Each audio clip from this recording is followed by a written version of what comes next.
Hello. Today we're going to talk about a type of libertarian.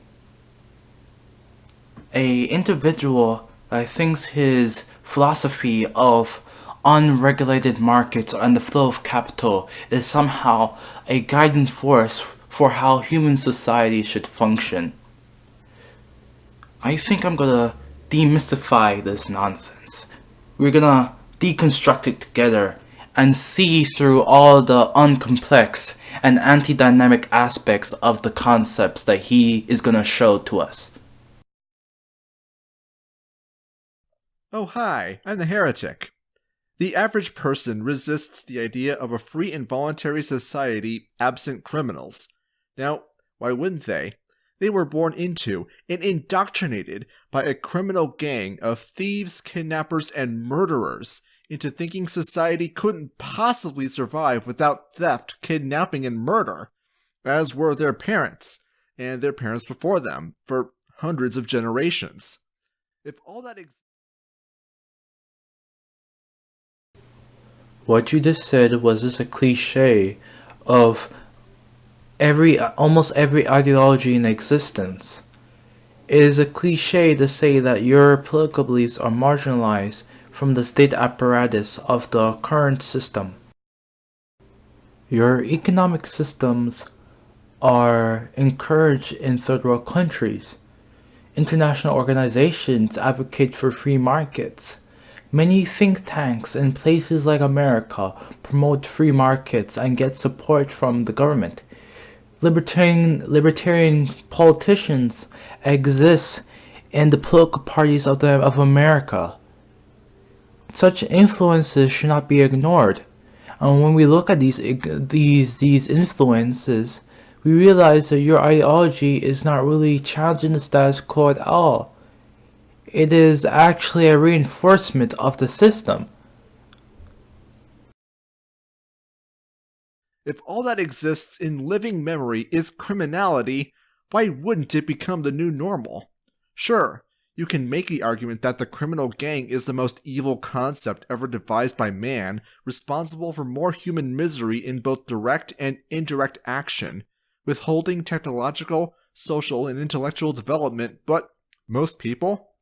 The most logical and consistent argument couldn't move them, but why not? Well, what's being asked is that people override their lived experience. Sure, a criminal gang dominates society, but people don't usually go hungry. People still need to put food on the table, and the status quo is doing that just fine. They can still listen to Bucker Barlson in the evening, fear-mongering about how Iran is using automation to infiltrate trannies into Walmart. Why wouldn't people connect their material well-being with what is? I find your views on how people have not realized your ideology as being abstract or vague. What you're showing to your viewers is a reductionist understanding of the world. In a nutshell, you're saying that people should listen to your ideology for the sake of it. It is good because it's good. It is rational because it's rational. It is logical because it's logical. It is moral because it's moral. And then you have this repeat of the same thing with this more phrases. This to say that. This to say the same thing all over again. In the ad nauseum, a constant cycle of the same exact thing. Libertarianism is a set of metaphysical principles and logical observations that are incompatible with criminal gangs. Among its observations, that society in its present form is a reflection in the mirror cast by the violence and coercion of this gang. Since people survive under the status quo, people conflate their survival with the survival of the status quo, it being the domination of criminal gangs over society. The perception being that the elimination of the criminal gang is a threat.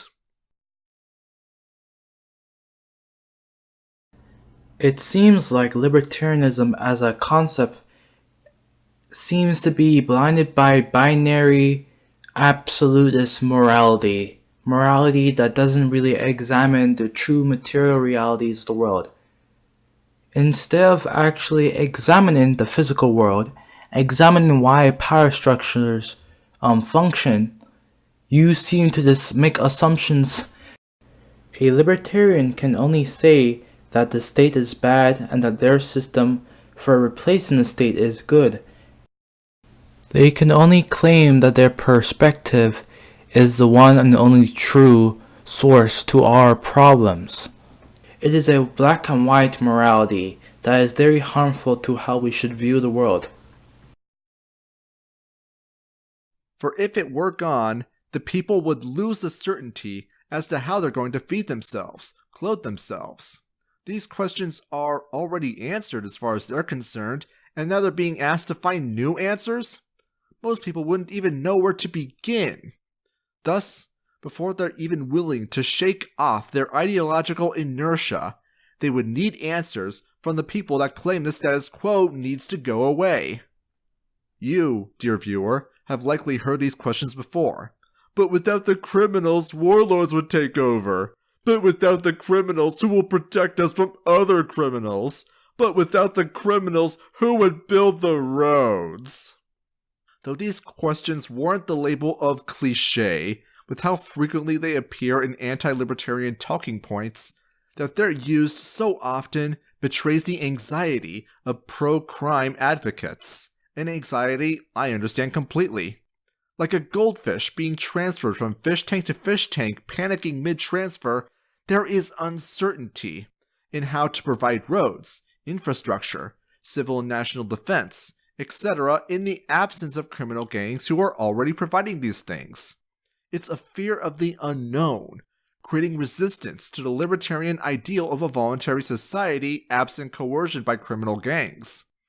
Put simply, freedom provokes anxiety, and criminal gangs promise to alleviate that anxiety. Logically, by alleviating this anxiety, you can break through this resistance and make pro-crime advocates more receptive to the idea of a voluntary society and skeptical of coercion, which, again, makes sense. Now, there is an extensive body of work answering all of these questions and more, proposing how these problems may not only be solved, but how a criminal gang is worse at solving them than free individuals networking together. Links to my own personal contributions will be down in the pinned comment below.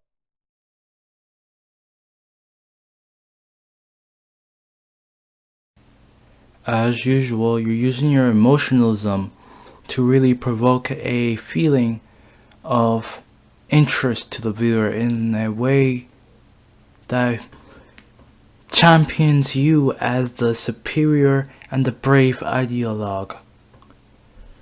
From what I understand from what you're saying, you're just saying that they're too scared of what I'm offering, that I myself create something or offer something that can solve all the world's problems with one simple trick. This one simple trick you're offering is the privatization in every aspect of social life.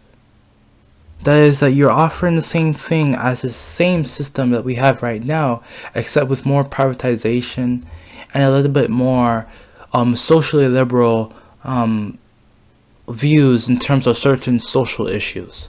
There's nothing special about it, which is why people reject your system. They don't want the same thing with more privatization. They want something completely different.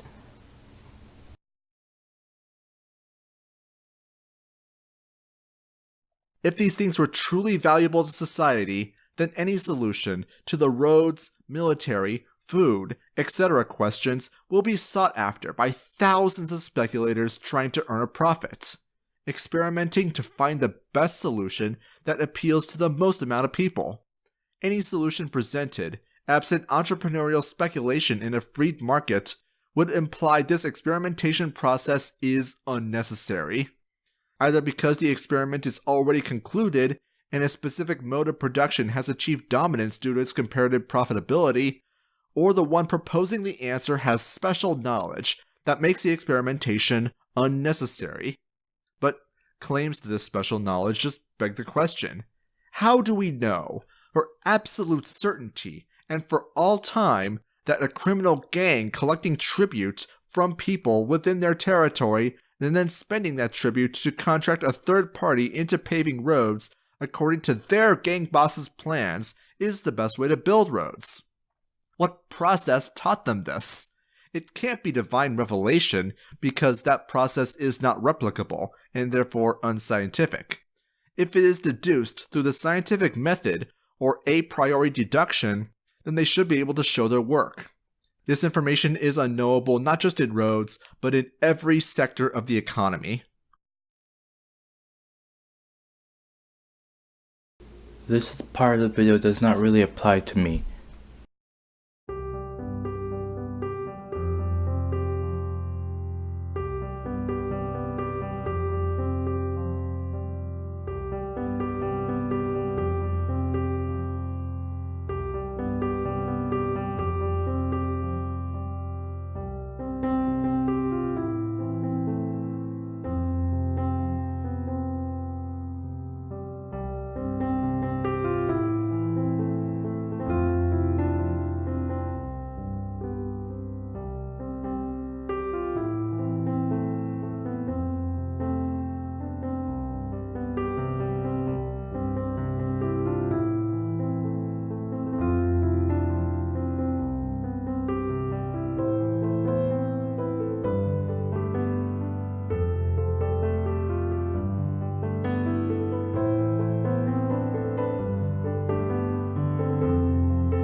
If you were president or leader and you found out that there was irrefutable evidence that the earth was flat, what would you say to the people to enlighten them? I take this opportunity to renounce my presidency because government is outdated. We're going to have an anarcho-capitalist or voluntarist system from now on. No, we don't really care if you're illegal or not. Straight conservatives beware. We about to shake up this whole place. Democrats be scared. Our economic policies are straight up laissez-faire. Modern party here. Libertarians, the only third party that's not insane. We're not insane. Moderates, vote us for that. We're middle ground. We're middle ground. Plus we look really sexy in these shades.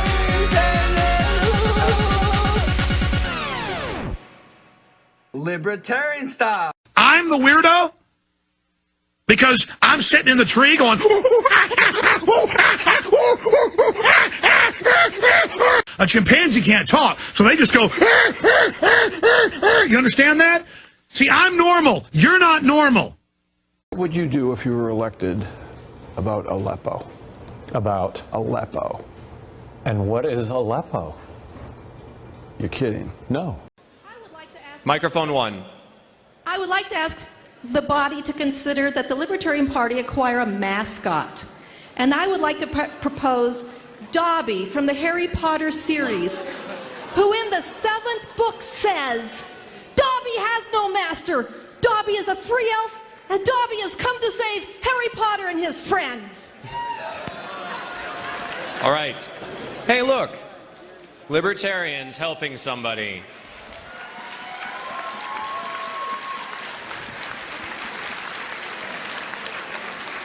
If you want to go up and thank Dr. Feldman personally for helping out, he's right there, right behind Alabama.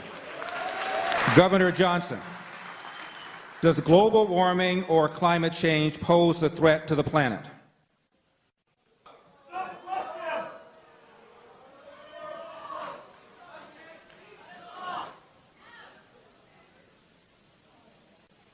I'm not smart enough to say whether or not global warming is man-made. Certainly there is climate change that is occurring. Does that have to do with the sun and the relationship of the earth? I know that Harrison Schmitt, who walked on the moon and was senator from New Mexico. He really questions whether global warming takes place or not. But we will accept votes for none of the above, like we do in every election. Does that answer the gentlewoman's point of information? The ladies, yes.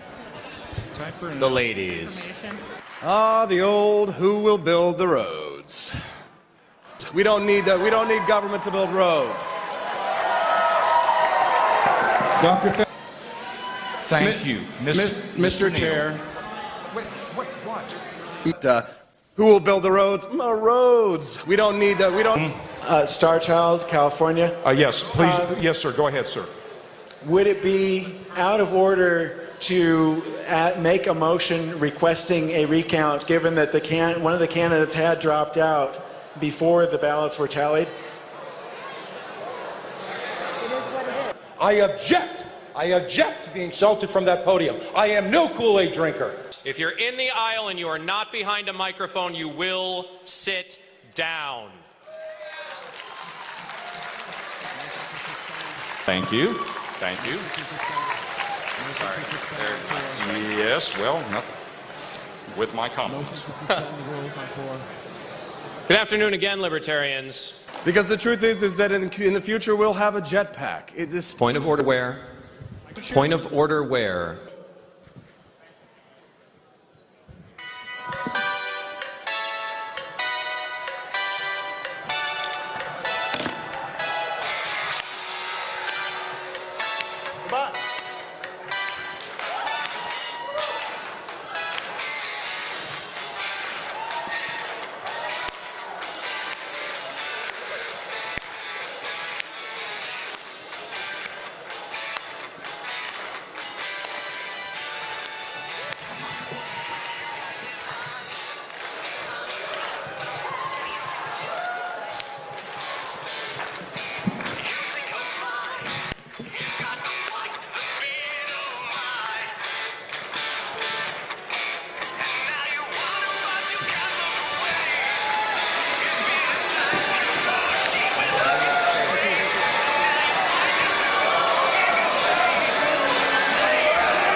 You know, I wanted the Libertarian Party to be taken seriously, but the fact that he was able to stand up there for 5 minutes in his underwear was the most ridiculous thing ever. I have read 100 books on this ideology. I have donated a lot of my own money for this party. That was a joke, and I'm going to let everybody here say it was a joke.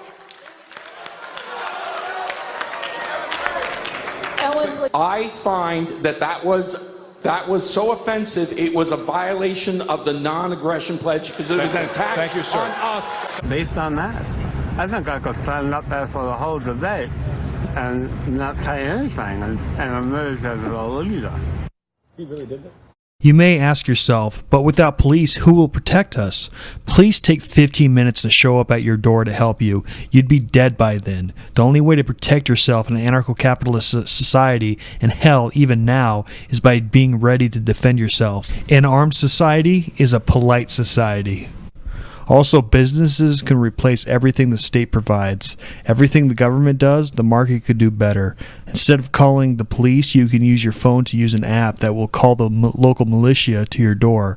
And because the armed militia is your neighbors, they would be there immediately, as opposed to taking 15 minutes like the police would.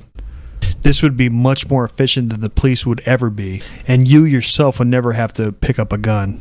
I really like the solution because you get better protection, and also you don't have to pay anything for it. You don't have to pay any taxes, meaning you're filthy fucking rich. Your next question probably is, what would we do without a military? Well, there's only a couple million military personnel in the United States. Compare that to the 300 million guns ready to be used and the 300 million men ready to be part of a militia. Nellies going, kill everybody. I get off when I talk about cutting people's power off. I'm a Nelly. Just simpering control freaks in big nerd packs, taking everything over, ruling everything, becoming police officers with weapons, tasering us for fun. I've had it with control freaks and scum! You people are cancer! All right, I'm not in a good mood now. I start thinking about Bill Gates up there with that little chicken neck, hopping her now, a little murdering eugenicist. You know how he walks, like a demonic elf. Hey, Bill Gates! I'm going to shoot you up with something that's going to kill you down in the hammer. How's a 30-year death from gut disease sound, African children? Roll up the sleeves. I'm a little chicken neck bastard, and nobody's got the will to see what I am. Humanity's going to come together. Ah! Ah! We know we're under attack. We know it. We're breaking the conditioning. Ah! Ah! We're coming for you, globalist. Ah! Coming for you. Coming for you. We know what you're doing. I'm sorry. I just get fired up when I think about what they're doing to us and how I want to resist them and how easy they are to defeat.